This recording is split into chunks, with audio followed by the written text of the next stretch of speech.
Jar Oil. The company have filling stations across the country, and our rates are relatively cheaper than anyone else across the country.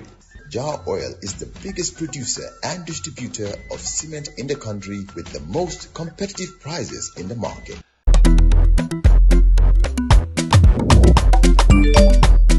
Excellent jam si Wave. Yo, apply. Yo, luta do dede. Luta mo nulo jël moto nga andil ma xaalis. Hello? Ano lay waxal? Bësal mu fine. What? Bësal mu fine. Oh, yes! Wave acts in Gambia. Deposit and withdraw money, pay bills, and buy mobile credit without fees. Transfer money wherever in the country for only 1% fee. At Wave, Bësal mu fine. Wave, your money is yours. On Monday, the 22nd of September 2025, it's coffee time with Peter Gomez, live on West Coast Radio on FM 92.1, also online www.wcr.gm. For the next hour or so, we are joined by Lamin Manneh, who has the misfortune of attending the wrong high school. He's muttering in the background. I've closed his mic off so nobody will hear him. He had an opportunity to go to St. Augustine's. He made the big mistake of choosing what used to be known as Gambia High School. Well, we're not here to talk about education.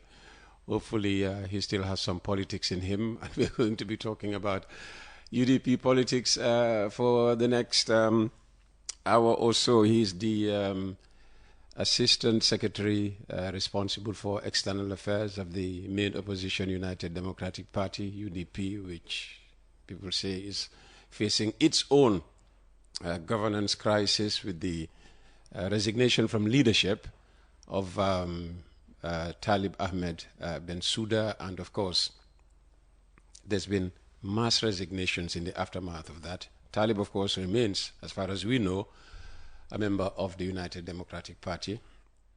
Lamin, welcome. Thank you very much. That's not all where I'm going to start. I'm going to start with this question. Where is your boss? Where is the Secretary General and leader of the United Democratic Party? He is in Europe. Oh, he's in Europe. He's in Europe, you know. Running away from the crisis? Quite the opposite. You know, he's in such demand that he's everywhere, and we're finding it difficult to meet those demands. He was in the U.S., and they invited him there for galas, for fundraising, etc., and he was there for about a fortnight. And in a fortnight, he made $111,000 US dollars. Oh, wow. Exactly. Actually, not for a fortnight, for one night. Oh. That was one night That was event. all put together just in one night. That's one night, yeah. So other things that come along this side are different. Now he's been invited to Europe as well. And his schedule being what it is, we even missed one of the stops. He was supposed to have started with France.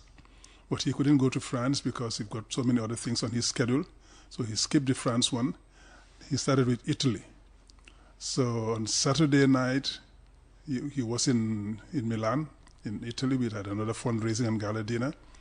On Sunday, he was in Helsinki, Finland, where he received an award from a number of authorities and institutions in the country. And he's going to be in Finland until tomorrow. So tomorrow he moves some flies to Stockholm in Sweden, where he will be for about almost a week. And they again have a lot of fundraising activities and meetings with authorities, legislative, executive authorities. He'll be meeting with authorities in Sweden as well. From Sweden, he goes to Vienna, Austria. It's going to be a couple of days as well. The same thing, fundraising, gala dinners, and meeting with authorities. And from Austria, he goes to Spain, where he will be about 3-4 days again. And final stop, UK, Birmingham, where he will be on the 18th. And, before there's an event on the 18th, he'll be there probably a couple of days before and a couple of days after. So that's a very hectic schedule he has to deal with for the next 5 weeks. Why is he skipping Germany? I mean, if you get into Austria, it's just a hop from Austria into Germany. He could have gone to Germany, but could have done Belgium as well. Yes, but you see, there is a sort of what you call an association of chapters. So that is called the gas chapter. The gas chapter is G for Germany, Austria, Holland, Switzerland, and then you have Belgium and Luxembourg. Ah, okay. So they all meet in one place. Yeah. Okay. So every year they meet in one place. Last 2 years ago, it was in Switzerland. Last year, where was it last year? Last year, I can't remember exactly where it was. And then I can't help you. Yeah, I think it was Belgium. Belgium. And this year it's in Vienna. Next year it could be in Holland or, or... Is he doing next year? Yes. Would you still be looking for money next year? Oh, we will. To fund the presidential campaign? This presidential How campaign... much money do you think the UDP would need, to successfully fund its 2026 campaign? Off the top of my head, I would say at least $30 million. Last election was about $32 to $35 million. And we saw what happened, and we would need about the same thing. Because we're doing a different campaign this time, but still we would need about that in the region of $30 million. Hopefully you'll spill the beans before the end of the program. Sorry? Hopefully you'll spill the beans about the different campaign before the end of the program. Some of it, yeah. But you see, we know that next year's elections are going to be expensive. This government is going to throw money at this campaign because they know what is happening in this country. They know all the corruption we're seeing. The government cannot, it shouldn't throw even one butut at the campaign. It should be the NPP. I hope you're wrong, not the government. No, the government, not just NPP, the government. Because a lot of the things that are happening are coming from the government coffers. You see, when the president goes on these tours, which are disguised as national tours, a lot of it is politics for NPP. When some of these people are sent out into the countryside on certain missions, they are just funded from government coffers, and they are doing work for NPP. The appointments, some of the positions, are for NPP. That's why we went to court, and the courts threw that out as well. A number of appointments are made into positions in the country. Are you working referring for NPP. to the governor issue? Yes, exactly. The governor issues and some of the ambassadors, etc., and diplomatic core staff. They are disguised appointments for work under NPP. So a lot of the government money is going to be thrown at this. In addition to that, NPP is also going to throw a lot of money into these elections, and their associates, people who are funding the government and the NPP, because they are gaining massively from the corruption in this country. Well, I'm not sure about the corruption, but corruption. To have businesses, fund a government they feel if it is a legitimate business and they are doing legitimate business and doing it properly, there's nothing wrong with that. But just take what came out of the Republic, the mega bank issue, which we've been talking about since 2022. I've been talking about mega bank. Yeah, but the governor of the central bank has addressed that in no uncertain terms, hasn't he? Did he? He thinks he said, we'll come back to that. The mega bank sale is one of the biggest scandals in this country, and I wonder why Parliament is not even investigating it. Just like we had for the Russian oil scandal, which government threw out, it should be investigated. Mega bank, something really serious went on in mega bank, the sale of mega bank. We've been flagging this even before it came up, into the limelight. 2022 was when I started talking about mega bank being put up for sale, and it was going to go. And, people didn't believe at the time. Just like the Senegambia Bridge, when I started talking about it going, people thought, oh, come on, it's just politicking. But, we live in an international community, and we have contacts out there. We've got good address books, thank God. So we get these things from abroad, not from here. They sit on them here. Okay. Let's go back to UDP and the party leader's trip. A lot of people say, he's running away from the crisis within the party. What would you say is the root cause of the crisis? The root cause of the crisis, as far as I am concerned, is refusal to accept the dictates of democracy, right? Because what we did, we advertised the opening of the position for flag bearer in the party, which is what our rules say. And as far as I know, we are the only party that does such an open selection of its flag bearer. So we advertised the position, people applied, and anybody who joined the party the day before we advertised the positions could have applied. It's as open as that. So people applied. We had 11 applicants, including Hussein Dabo, and we started the process. So the process is interviews by a vetting panel selected by the Central Committee, and then interviews and consultations with the grassroots organizations and structures. So we did that. And then the final phase is the selection at the Central Committee level and then the National Executive Committee. So we went through that process, and the selection was carried out transparently and even supervised by the IEC. Because that's one thing we are very proud of. We don't supervise our own elections. Every single election, from councillor to flag bearer, are supervised by IEC, which for us says that we trust the IEC to do the right thing, and we're hoping that they will do the right thing, not only at the party level, but at the national level. So we brought them in to conduct elections. So we are as transparent as you can get. Now, the country goes ahead and selects a flag bearer. You mean the party goes ahead rather than country? Well, when I say country, because most of the Gambia now is leaning UDP. Oh, okay. So we go ahead and select a flag bearer. Once that is done, I think the natural thing would be we all fall behind that person and move forward, because nobody contested the process, because it was as open as it can be.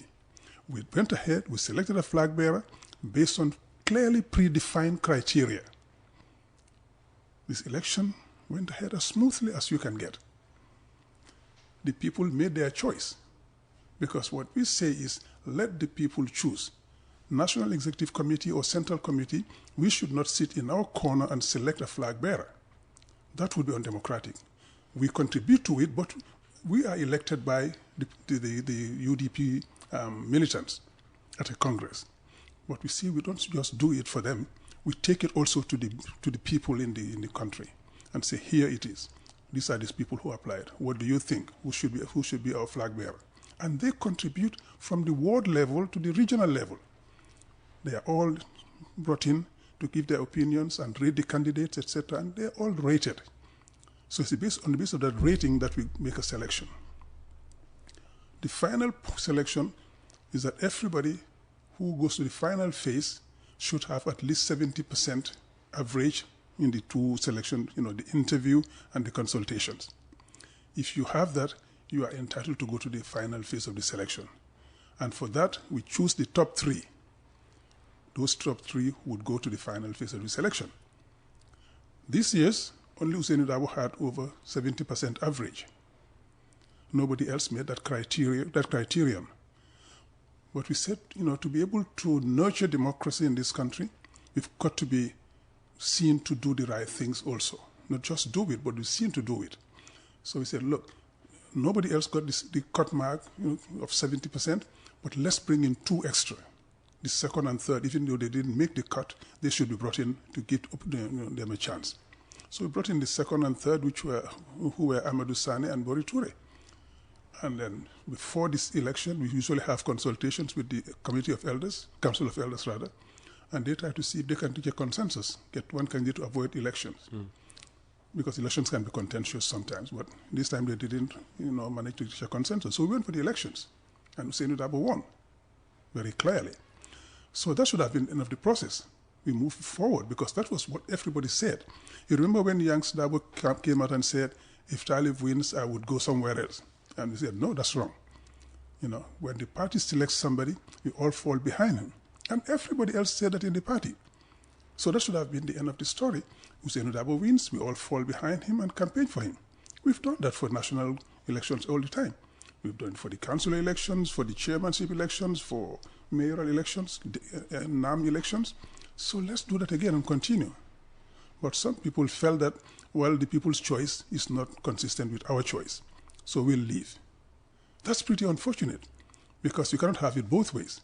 You cannot say, I want democracy to prevail, we're going to do what it takes to make democracy entrenched in this country. And when the people speak, you say, I won't have it that way. It's my way or the highway. That doesn't work. It's just like national elections. If somebody is elected president and fairly and squarely, you cannot say, no, I don't accept that. You walk away. No. If there is reason to contest it, like we did in 2021, you go to court, you contest it, and you adduce evidence. In this case, nobody contested anything in the election process. Where could they have gone to contest anything in the election process? To start with the IEC's officers who were there. They could have gone to the IEC? The officers who were there, yes. They could go to them and contest it there.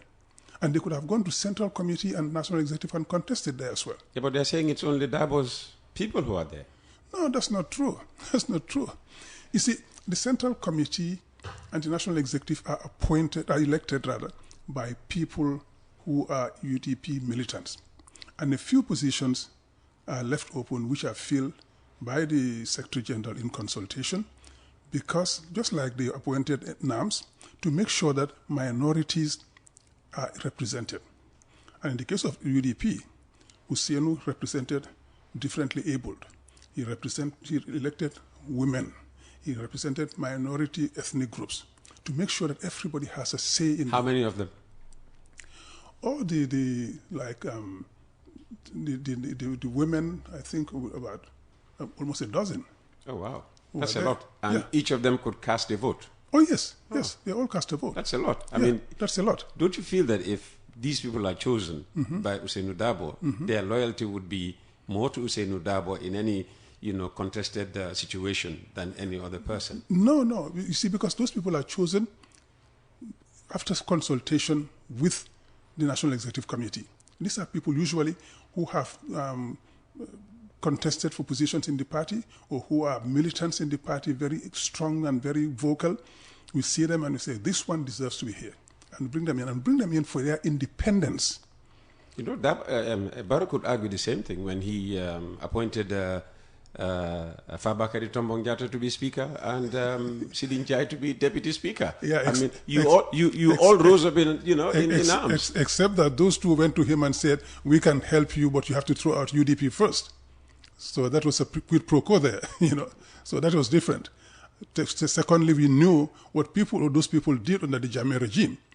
So you cannot tell us that those people are independent-minded and they are here just for the country. No, those people are there for themselves and for Barrow. Okay. That was the reason there. Now, the other people who are appointed into these positions, you have that. So we have people also with disabilities because we believe that nobody can speak for them better than themselves. So we bring them in, and they are also in the Central Committee and the National Executive, right? We bring in ethnic minorities, we bring in religious minorities to make sure that everybody has a voice. That is the thing. And those people know once they are elected by Dabo, they cannot be removed until the next elections, etc. So they are given that security of tenure and independence. And these are independent-minded people you wouldn't be able to bully anyway. And that's the thing about, in fact, the whole of the National Executive Committee. You attend our meetings, it's rowdy. Because we fight over things, we argue, and, saying it's just one voice. And most of the time, he doesn't even speak. He opens it, chairs it, and he comes in only at the end to give a kind of a roundup and a consensus, summary. But it's us. We are the ones who sit there and decide these things. And I think in that meeting, anybody who wants to play sycophant, I think will feel out of place. So fortunately, we don't have that. So how do you respond to concerns about internal democracy and transparency? I find it difficult to fathom that, because the internal democracy has been there. We have opened the applications, everybody applied, and everybody went through the same process. And nobody was given any preferential treatment. I'll give an example. Mr. Dabo, for the interview, was asked to come at 4 p.m. He got there at 10 to 4. And the process delayed considerably. Lamin Dabo was before him, and he hadn't even gone in yet. So Dabo sat there from 10 to 4 until about 5:40. Really? Yeah. Patiently waiting for his turn before he could go in. He wasn't given any preferential treatment because he's a Secretary General and party leader and an elderly statesman. No. He was treated like every single candidate. And he went in and did his interview and came out. So that is the process we have. I mean, what better can we do? So you go through all of that, and you come out saying, okay, as usual, we have fought it out very seriously. People have campaigned vigorously, and it's over now. We have to put that behind us and we move on. just to be told we're leaving because we don't accept how this election was. What do you want? You see, because the whole country sees that all of those who have resigned are people who were campaigning vigorously for Talib, and Talib withdrew, which is his constitutional right. And we accept that, and we respect that. They should also... Talib didn't withdraw from the party. He just withdrew from his position as organizing secretary. Why did these people withdraw? In protest for what? What do you think? What do you think? What I think, honestly, is that they were unhappy that they didn't have it their way. It was Talib or nothing. They didn't go in for democracy, say we go for it, we fight it very seriously and very vigorously. If we win, we move forward. If we don't win, we fall behind the winner and then we move and wait for the next time. So they didn't get it their way, they left. That is also their right. But don't try to sugarcoat it or make it look like UDP is bad. It's not the case. Okay? And finally, I think the impression I get, and that is just Lamin, not anybody else. These are people who are probably trying to go ahead and encourage Talib to start a party, which again is his right. We have seen the former campaign manager go ahead with his deputy. Okay, that's Karafa Sonko and Lopi. They are going around the country and collecting ID cards, etc. That is the process to forming a party, which is perfectly right by us. Okay, we'll get so into do that, but don't just go and telling people wrong stories. It's not right. You can have things about tribalism, which is not there. So Talib remains in the party as far as we know. He's Yes. only resigned from his position as National Organizing Secretary. Exactly. All right, and Yeah. stood down before the final selection as flag bearer contestant. Exactly. Do you believe the UDP, the party, still speaks with one voice, or have we seen, the fragmentation of the party's core identity? No, the party is still intact. We still speak with one voice. We still debate issues vigorously because there is no unity of thought in the UDP. We still discuss issues vigorously and we challenge each other and we reach a consensus and we move on. That is still there. That debate is healthy. And if these people who resigned stayed, we would have continued the same debate anyway. So that debate is healthy and is still there. And that's not going to change because we have people of strong will and character in the party who are not going to bend to anybody's will. So we still discuss those issues and very strongly and we move forward. Because democracy is all about compromise as well. Because when we go there, I have a strong position and strong view on something, somebody has it, and we discuss it. And we reach a consensus. And we move on. Which is extremely important because once we get to power, we need to have the same compromises as we move along. You're not going to have it all your way. In fact, if you do, it's dangerous for the country. So we need to have a position where we'll reach compromise. And then everybody will know we have to find the middle of the road and we move on. If you have it all your way, just as I keep saying, Mandela, when he didn't get the supermajority in South Africa, when he came to power, he said, I'm happy. He was happy? Yeah, he said, I'm happy we didn't get this. Because if you had the supermajority, we would have become arrogant. We wouldn't have negotiated with anybody. We wouldn't have reached a compromise. We would have bulldozed our program through Parliament and everywhere in the country. Now we'll have to listen to other people. We have to discuss with other people and take on their views, which I thought was wonderful. Everybody else would have, most people would have said, I want the supermajority so I can do what I want. He said, no, I'm happy we didn't get this. So that's why we are in the UDP too, and the party is still intact and very strong.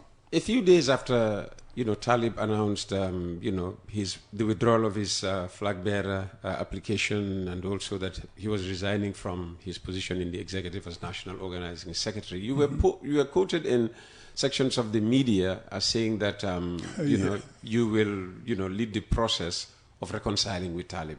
Have you started that? How much progress have you made? Yeah, actually, I was surprised to read that in the Standard. You were surprised to read it? Yeah, I didn't even know, but until somebody drew my attention to it, because the day you received Al-Manneh, I was fielding calls because, these days have been difficult. People are calling every time with suggestions, with complaints, with ideas to move forward. So sometimes I field calls until 1, 2 in the morning. And I was there sitting, trying to listen to Coffee Time, and the calls were coming all through, so I couldn't listen. I missed parts of the interview. And then somebody told me and said, "Oh, apparently you are doing a reconciliation." I said, "Of what?" He said, "Of the party, between the party and Talib." I said, "Where's that coming from?" I said, "Oh, it's in the Standard." So I looked at it. I said, where's this coming from? So I wrote to the Standard and said, where's this coming from? I never said anything like that to you. Nobody ever interviewed you by the paper? No, Omar Ba called me, and the day, I think it was the day Talib resigned, which was around that time. I can't remember exactly when. He called me and said, so where is the party going from here now? I said, we all fall behind the party leader who has been selected as the flag bearer, and we move forward. We bring the party together again. This is an election. Once the election is over, we bring everybody back into the fold, and we move on as a party, and we do the right thing for the country. So those who contested, nobody's going to be ostracized. Nobody's going to be left by the roadside. They had a right to contest in a democratic election. They contested, they lost. Unfortunately, those who were there came up and hugged Mr. Dabo and wished him well and told him they are with him. He said, so that's what's going to happen. We're going to come together as a party and move forward. And somehow that ended up being me leading a reconciliation effort. I said, no, that never happened. And that was never said. I was never asked by the party to do anything like that. I never offered to do anything like that. So I don't know where that's coming from. If other people do it, I would say, okay, good, go ahead, because we need to bring the country together, not just the party. So that would be okay with me. But yes, that's a democratic approach that would be welcome.